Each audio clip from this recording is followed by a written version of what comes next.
നോമ്പായ പിന്നെ നമ്മുടെ കോഴിക്കോട് ബീച്ച് രാത്രി ഭയങ്കര ഓണാണ്. തറാവിയൊക്കെ കഴിഞ്ഞ് 9:30-ക്ക് ശേഷമാണ് ഇവിടെ ആളുകളുടെ തിരക്ക് കൂടുക. ഒരുപാട് റീല് കണ്ടിട്ടാണ് പോയത്, പക്ഷെ ഇത്ര അടിപൊളിയാവുമെന്ന് വിചാരിച്ചിട്ടില്ലായിരുന്നു.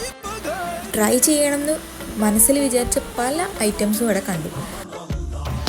ഇവിടുന്ന് കഴിച്ച് പാൽക്കപ്പയും ബീഫും ഞണ്ട് ഫ്രൈ ഒക്കെ അടിപൊളി കോമ്പിനേഷൻ ആയിരുന്നു കേട്ടോ. കൂടാതെ കാടമുട്ടയിലും അൽഫാം മസാലയൊക്കെ ഇട്ടിട്ട് നല്ല അടിപൊളി വെറൈറ്റി ആക്കിയിട്ടുണ്ട്. അതുപോലെ മൊജിറ്റോസ്, ഉപ്പിലിട്ടത്, ഐസ്വരതി, അതൊക്കെ പിന്നെ എപ്പോഴും ഉണ്ടാകുന്നതാണ്. എന്നാലും ഒരുപാട് വെറൈറ്റീസ് അതിൽ കൊണ്ടുവരാൻ ശ്രമിച്ചിട്ടുണ്ട്.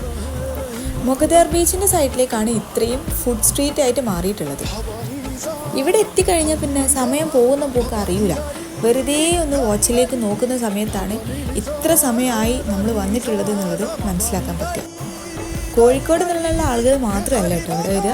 ഒരുപാട് ദൂരെ നിന്നും ഈ ഒരു ബീച്ച് വൈബ് എക്സ്പ്ലോർ ചെയ്യാൻ വേണ്ടിയിട്ട് ഒരുപാട് ആൾക്കാർ വന്നിട്ടുണ്ട്. നോമ്പ് കഴിയുന്നതിന് മുന്നേ തന്നെ എല്ലാവരും ഒന്ന് പോയിട്ട് എൻജോയ് ചെയ്തിട്ടുണ്ട്.